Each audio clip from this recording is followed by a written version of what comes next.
Atención, estas son las noticias más importantes de hoy. Titulares en los diarios más importantes del mundo. En Latino TV Internacional.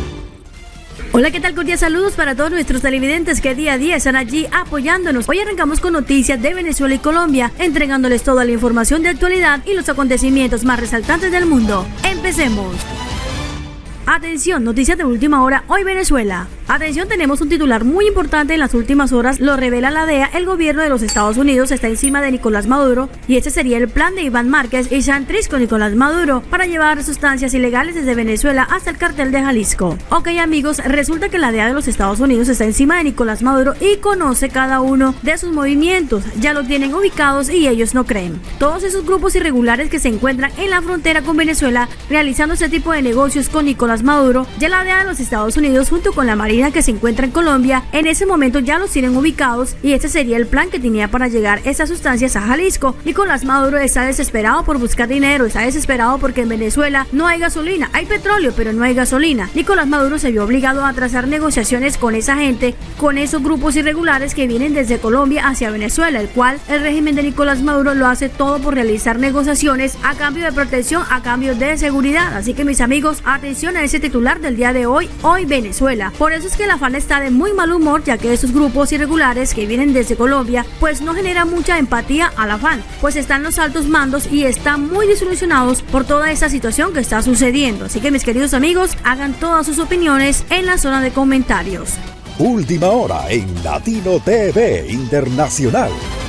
Por otro lado, Juan Guaidó en las últimas horas está convocando a los altos mandos de las fuerzas militares de Venezuela para que abandonen el poder, para que abandonen así a Nicolás Maduro y dejen de prestarle la seguridad. Recordemos que esto es una oportunidad para la oposición, para Juan Guaidó, de poder tener contactos con todos esos militares activos que se encuentran en ese momento, aprovechando que ellos están de ánimos muy bajos por la atención que se presta con esos grupos. Por otro lado, las fuerzas militares de Venezuela en ese momento, si toman una decisión de darle la espalda a Nicolás Maduro, sería prácticamente un golpe de estado. Recordemos que Nicolás Maduro no tendrá defensa alguna y esos grupos irregulares en el momento en que entren a los Estados Unidos, señores, así como lo están escuchando, la Marina de los Estados Unidos en el momento en que entren a Venezuela, esos grupos irregulares de las FARC, conocidos como el ELN, no van a exponer su vida por defender la vida de Nicolás Maduro. Es por eso que Nicolás Maduro se está jugando la vida en este caso. Ok amigos, antes de continuar con toda esa información importante para todos ustedes, te invitamos para que te suscribas a nuestro canal, actives la campanita de notificación y hagas tus excelentísimos comentarios. Ok amigos, el dictador se está jugando la vida en ese caso, ya que al tener comunicación, al tener negocios con esas personas y piensa que esos militares irregulares de Colombia van a prestarle su seguridad, se sabe que el gobierno de los Estados Unidos tienen marinos en Colombia, ya los tienen ubicados y en cualquier momento los van a sacar de Venezuela.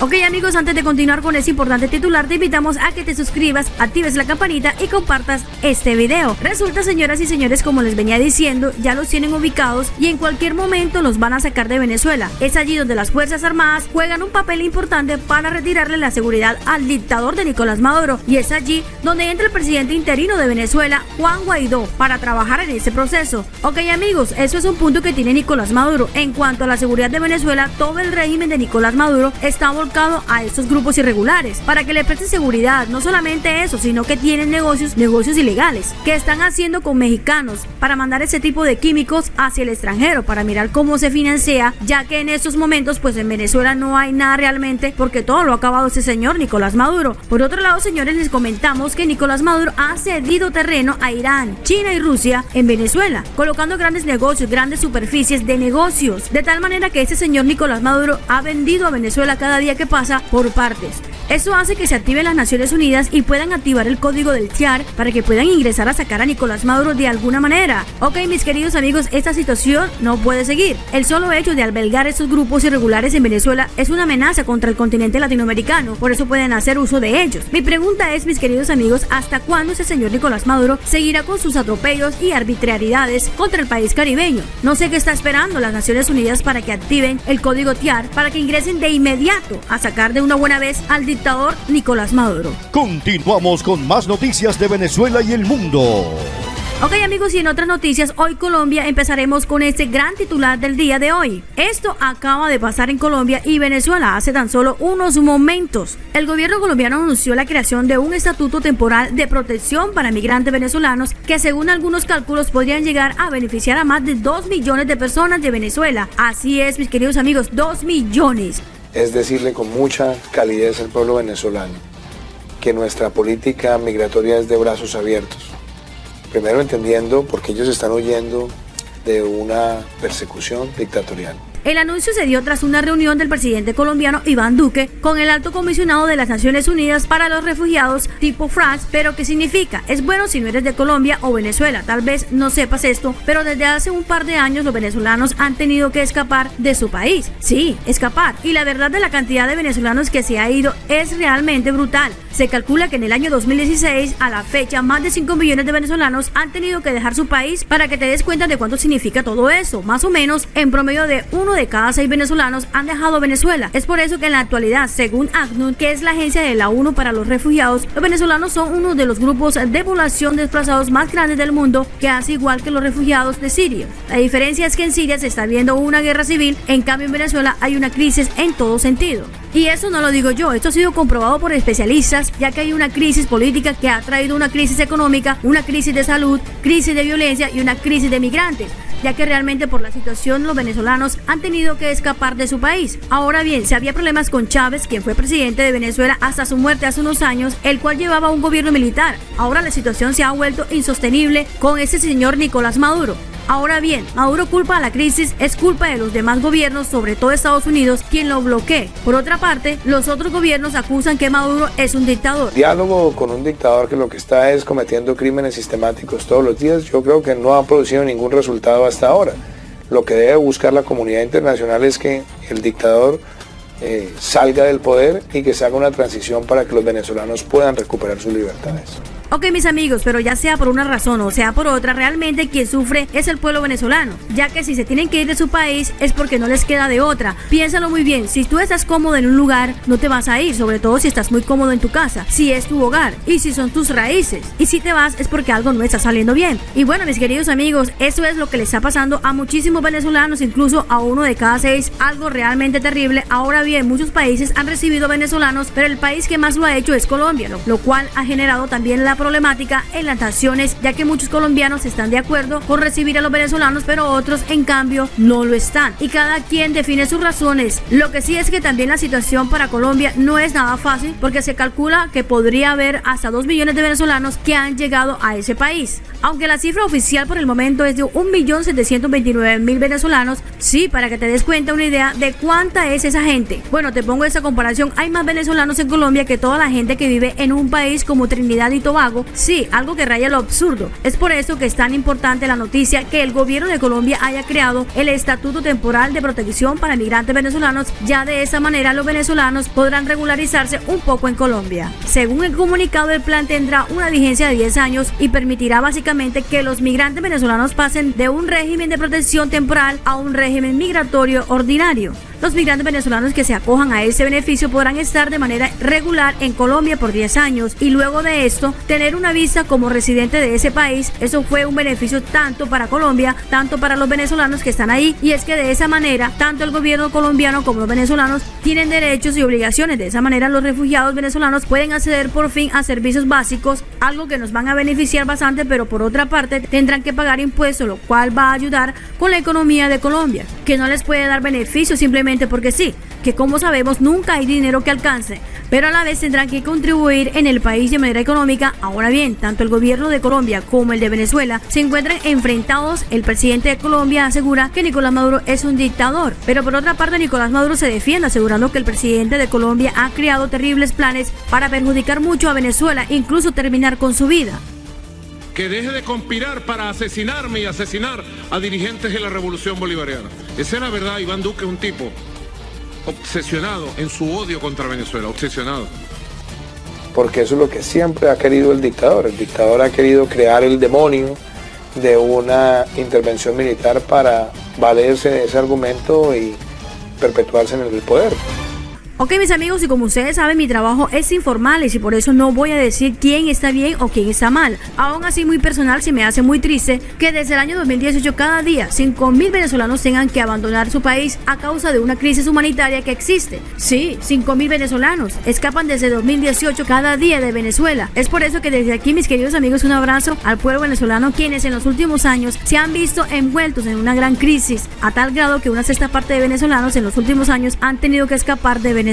Con noticias de último minuto en Venezuela hoy, para que se mantengan al tanto de lo que está pasando en el país caribeño y diferentes países a nivel mundial. Y muchísima atención a esto, porque un destructor de misiles de Estados Unidos navega nuevamente cerca de aguas en disputa entre Venezuela y Guyana. Así que, amigas y amigos, si les interesa conocer más acerca del desarrollo de esta noticia, les invitamos para que se queden a ver todo el video, porque aquí les estaremos contando todo detalladamente.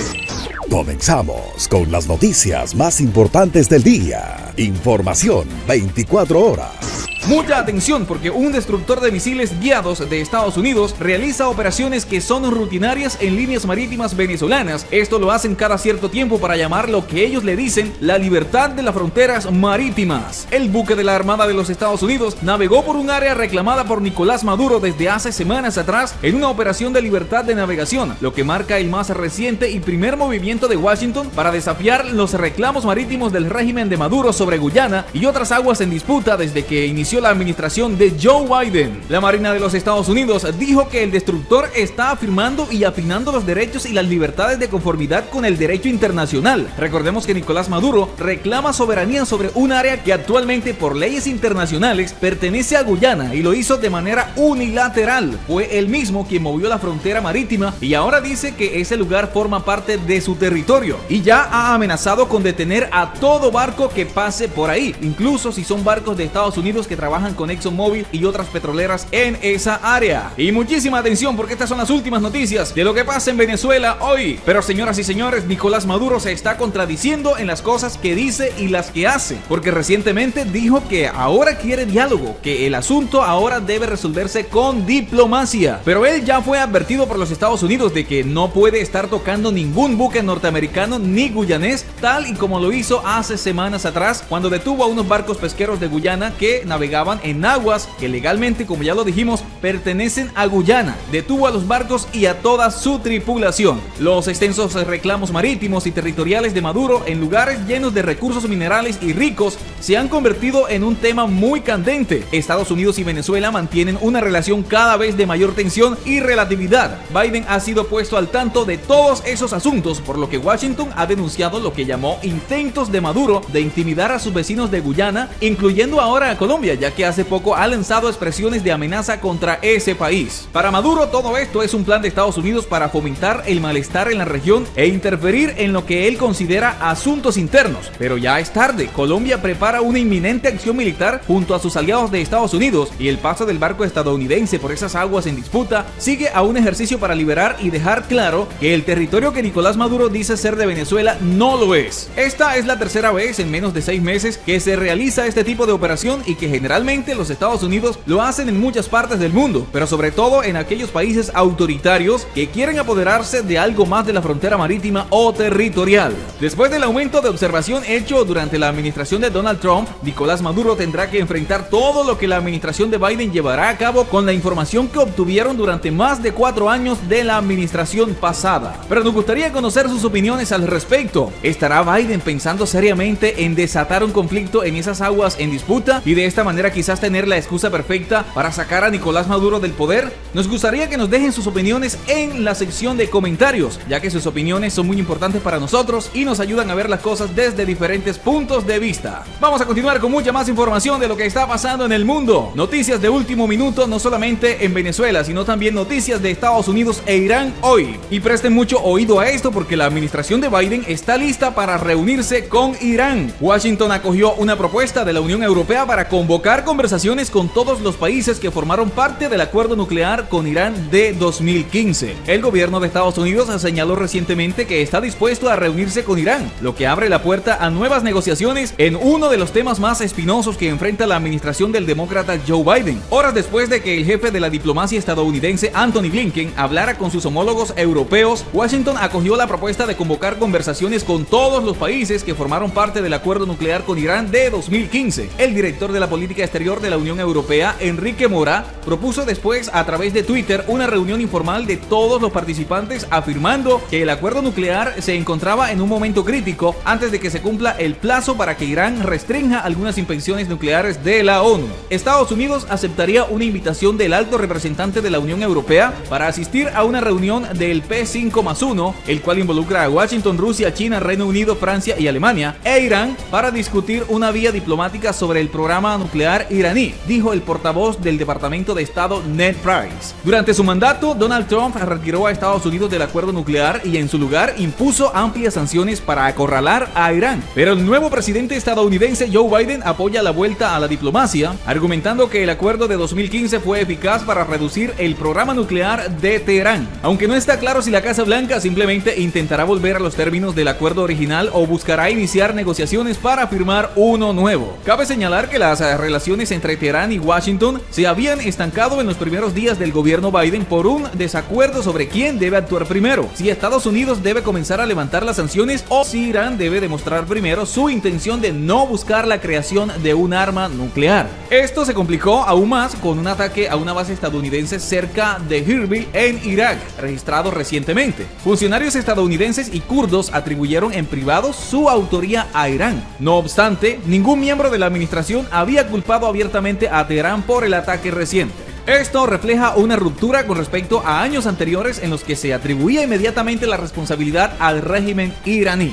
El anuncio fue recibido con críticas de los republicanos en el Congreso. Es preocupante que la administración Biden esté haciendo concesiones en un aparente intento de volver a entrar en el defectuoso acuerdo con Irán, dijo en un comunicado el representante Mike McCaul de Texas, el republicano de mayor rango en el Comité de Asuntos Exteriores de la Cámara. Necesitamos asegurar un mejor acuerdo que mantenga al pueblo estadounidense a salvo de todas las amenazas de Irán. La administración Biden debe priorizar el bipartidismo, subrayó. El Pentágono emitió un comunicado minutos después del anuncio, señalando que el secretario de Defensa, Lloyd Austin, habló con el príncipe heredero de Arabia Saudí, Mohammed bin Salman. Aunque no hizo referencia específica al acuerdo nuclear, Austin afirmó que le dijo al representante del Reino Saudí, el principal aliado regional de Estados Unidos y rival de Irán, que la administración estadounidense sigue comprometida con contener las acciones violentas de Teherán. El gobierno de Biden también señaló que ya no impulsaría las nuevas sanciones contra Irán en Naciones Unidas. En una carta, el embajador estadounidense ante la ONU, Richard Mills, dijo que las sanciones que se supone se restablecerían en agosto continúan eliminadas. El exsecretario de Estado, Mike Pompeo, había argumentado que Estados Unidos seguía siendo técnicamente un participante en el acuerdo de 2015 y que detonaría las sanciones de la ONU por sus violaciones. Pero incluso los aliados cercanos de Estados Unidos desestimaron el argumento y Naciones Unidas dijo que no habían entrado en vigor tales sanciones adicionales. La administración Biden también anunció que va a relajar las draconianas restricciones de movimiento impuestas por el gobierno de Donald Trump a diplomáticos iraníes acreditados ante la sede de las Naciones Unidas en Nueva York. La idea es tomar medidas para eliminar obstáculos innecesarios para la diplomacia multilateral, enmendando unas limitaciones a los viajes internos que han sido extremadamente restrictivas, dijo un funcionario del Departamento de Estado a periodistas. El presidente estadounidense Joe Biden y el primer ministro israelí Benjamin Netanyahu hablaron hace poco de seguridad en Oriente Medio y de Irán en su primera entrevista telefónica desde la llegada de Joe Biden a la Casa Blanca.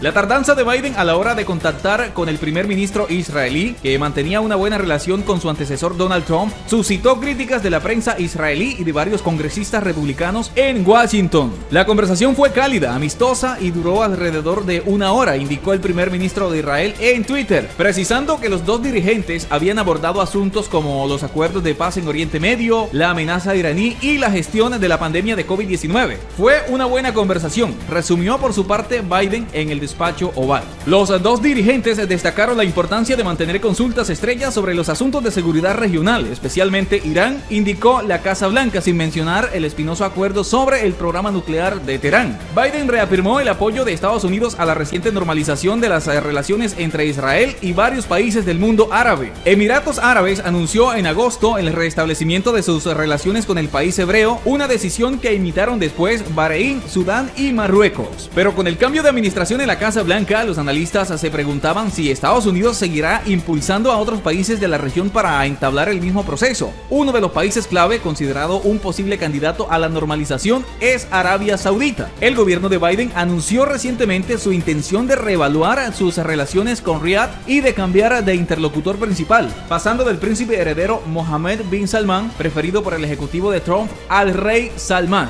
Uno de los asuntos esenciales para Riad y también para Israel es la influencia regional de Irán y su programa nuclear. Israel nunca ha ocultado su oposición al acuerdo de 2015 sobre el programa nuclear iraní y había apoyado la campaña de máxima presión contra Teherán de la administración Trump, que retiró de manera unilateral a Estados Unidos del pacto y restableció sanciones. El presidente Biden se comprometió a volver a este acuerdo siempre y cuando Irán cumpla con sus obligaciones. Los acuerdos de normalización entre Israel y los países árabes son un contrapeso al eje chiita, es decir, los aliados regionales de Irán, y son una oportunidad importante para aumentar la presión contra Irán, declaró hace poco un alto responsable del ejército israelí. Según la Casa Blanca, Biden le habló a Netanyahu de la importancia de lograr un avance de la paz en la región, incluyendo a los israelíes y los palestinos. A diferencia de Donald Trump, que prometió encontrar el acuerdo definitivo entre Israel y los palestinos a su llegada al poder en 2017, la nueva administración quiere abordar esta cuestión con cautela. El nuevo jefe de la diplomacia estadounidense, Anthony Blinken, ha asegurado que la creación de un Estado palestino junto a Israel, la llamada solución de dos estados, era la única salida viable al conflicto, una postura adoptada por la mayoría de la comunidad internacional a la que había renunciado Trump. Blinken ha reconocido, sin embargo, que está muy lejos de un avance hacia la paz y de una resolución final con la creación de un Estado palestino. Último minuto.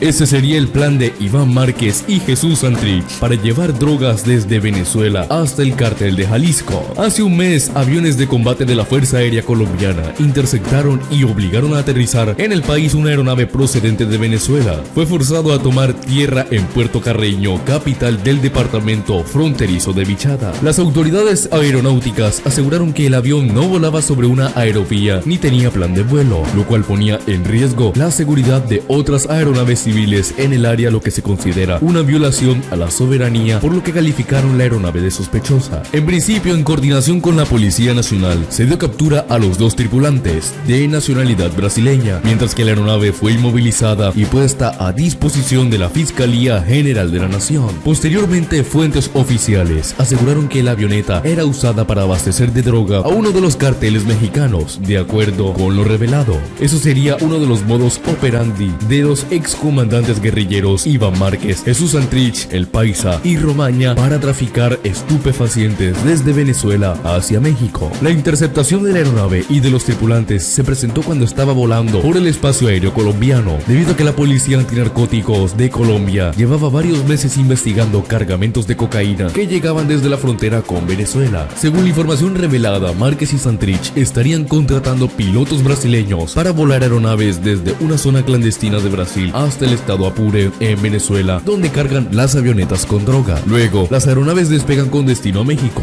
cruzando el espacio aéreo colombiano, alias El Gordo, quien sería el encargado de que puedan cruzar el territorio nacional sin ser descubiertos. Hace unos meses habían intentado realizar acercamientos entre los excomandantes de las FARC, Gentil Duarte e Iván Márquez. Como parte del operativo contra la estructura dirigida por los excomandantes guerrilleros, las autoridades interceptaron un camión que se dirigía hacia el río Cauca cargado con más de 500 kilos de cocaína, avaluados en más de 1.000 millones de pesos, al parecer con el fin de llevar la coca a la frontera entre Colombia y Venezuela en diferentes puntos de Casanare y Arauca. Todo esto para abastecer a los miembros de la narcotalia, como le llama el gobierno colombiano al nuevo grupo delincuencial creado por los ex dirigentes de las FARC. El 6 de febrero, la Corte de Distrito Sur de Nueva York emitió un documento donde se le imputa cargos a alias Iván Márquez, Jesús Santrich y algunas cabezas visibles del régimen venezolano, incluyendo a Diosdado Cabello y al propio dictador Nicolás Maduro. Según el documento, las partes estarían implicadas en los delitos de conspiración para narcoterrorismo, conspiración para importar cocaína a los Estados Unidos, posesión de ametralladoras y de aparatos destructivos.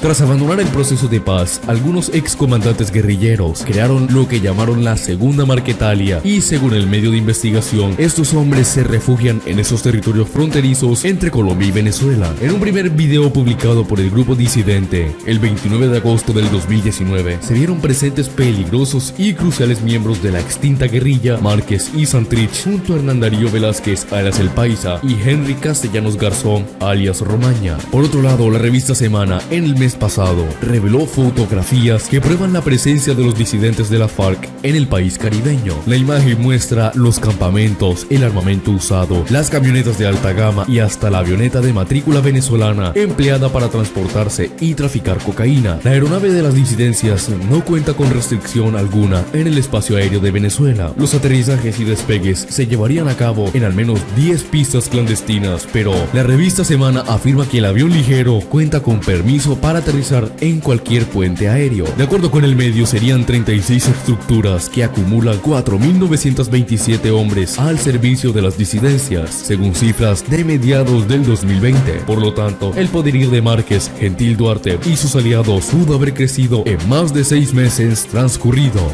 ¿Qué opinas al respecto? Déjame tu opinión, alguna inquietud o alguna pregunta en la sesión de comentarios. Tu opinión es muy importante para nosotros. Y seguimos con más noticias de última hora de Estados Unidos hoy, ya que el país del norte acusó al régimen de Irán de un ataque a la embajada de Emiratos Árabes en Etiopía. Irán refuta las acusaciones de Washington de estar detrás del ataque a su embajada en Irak. Indica que precisamente la presencia militar estadounidense es la fuente de la inestabilidad de la región. La respuesta llegó después de que Mike Pompeo declarara que grupos paramilitares respaldados por Teherán habían atacado la sede diplomática norteamericana en Bagdad. El pasado domingo se produjo un bombardeo con varios cohetes contra la zona verde de la capital iraquí. El ejército local confirmó que el objetivo fue la embajada estadounidense, pero no precisó quién habría sido el responsable. Los servicios de inteligencia de Estados Unidos acusaron al régimen de Irán de estar detrás de un ataque contra la embajada de los Emiratos Árabes en Etiopía. La directora de inteligencia del Comando de África del Pentágono, la contraalmirante Heidi Berg, aseguró que la República Islámica está detrás de las 15 personas arrestadas en Etiopía que dijeron que planeaban un ataque contra la embajada de los Emiratos Árabes en la capital de Etiopía, Addis Abeba. Asimismo, Berg señaló que el autor intelectual de este complot fue Ahmed Ismail, quien había sido detenido en Suecia en una operación con la cooperación de los servicios de inteligencia de Suecia y Etiopía. La inteligencia etíope no detalló en un primer momento quién estaba detrás del supuesto ataque, aunque posteriormente apuntó a un grupo que supuestamente se preparaba para atacar la misma embajada de Jartum, Sudán. Así son funcionarios de Estados Unidos e Israel quienes acusaron a Irán de estar detrás del ataque, además de supuestamente haber recopilado sobre sus respectivas embajadas en el país africano para hallar blancos fáciles y vengar el fallecimiento del científico iraní Monsek Fakhrizadeh y el general Qasem Soleimani. Por otro lado, un funcionario del Departamento de Defensa de los Estados Unidos relacionó las detenciones en Etiopía con un plan fallido de Irán para asesinar al embajador estadounidense en Sudáfrica en septiembre. Respecto a los 15 detenidos, la policía etíope también indicó que aún tiene que acusar formalmente a los sospechosos del complot, si bien solo 2 han sido identificados por el momento, y desde Israel dicen que solo 3 de ellos pueden ser operativos iraníes reales, mientras que el resto son una red etíope. Asimismo, funcionarios israelíes han destacado que el presunto ataque es una prueba más de que no se puede confiar en Irán, según indica el medio estadounidense. Por otra parte, Estados Unidos regresará al acuerdo nuclear con Irán cuando Teherán cumpla con los compromisos establecidos en el pacto del 2015. El presidente Joe Biden ha sido muy claro en decir que si Irán vuelve a cumplir plenamente con sus obligaciones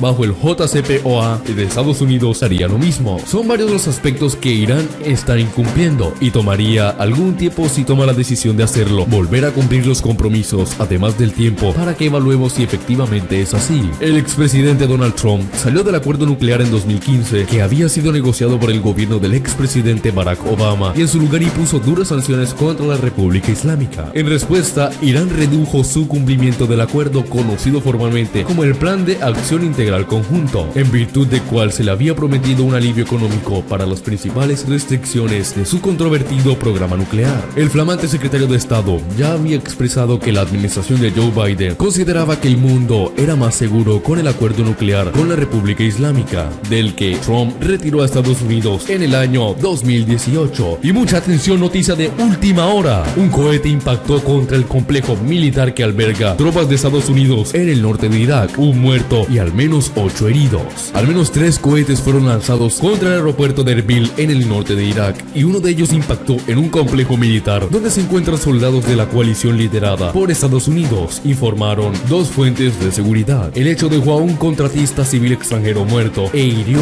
a otros 5 y a un soldado estadounidense, según reportó el portavoz de la coalición, el coronel Wayne Maroto. Los otros 2 cohetes cayeron en zonas residenciales ubicadas cerca del aeropuerto, sin poder indicar en lo inmediato si había víctimas. Sí se confirmaron 2 heridos civiles y autoridades locales también confirmaron daños materiales. Es la primera vez en casi 2 meses que tiene lugar un ataque contra las instalaciones militares o diplomáticas en Irak. Alrededor de las 18:30 hora GMT se escuchó varias explosiones fuertes en las afueras del noreste de Erbil, en la capital de la región autónoma de Kurdistán en Irak. Tras el ataque, las fuerzas de seguridad se desplegaron alrededor del aeropuerto y se escucharon helicópteros en los alrededores de la ciudad. No hubo una reivindicación inmediata de la autoría, aunque algunos canales de propaganda pro-iraníes fueron los primeros en informar sobre el ataque. Sitios militares y diplomáticos occidentales han sido atacados por docenas de cohetes y también ataques con bombas desde otoño de 2019. La gran mayoría han golpeado Bagdad, capital iraquí, aunque las fuerzas iraníes dispararon misiles contra el aeropuerto de Erbil en enero del 2020, unos días después del ataque con drones de Estados Unidos en el que murió el general iraní Qasem Soleimani. Desde entonces, las andanadas de cohetes han golpeado regularmente la embajada de los Estados Unidos en Bagdad, y tanto los funcionarios estadounidenses como los iraquíes culpan a las facciones proiraníes de línea dura como Kataeb Hezbollah y Al-Said al-Ahad. Esos grupos se oponen a la coalición liderada por Estados Unidos, que tiene su base en Irak desde el año 2014, y esto para ayudar a las fuerzas locales a luchar contra el grupo terrorista del Estado Islámico. Y hasta aquí llegamos con nuestra emisión de noticias internacionales, noticias de última hora de Estados Unidos y Venezuela hoy. Espero que el video te haya gustado. Suscríbete, dale me gusta, comparte esta información con tus amigos y familiares para que estén al tanto de lo que pasa en el mundo.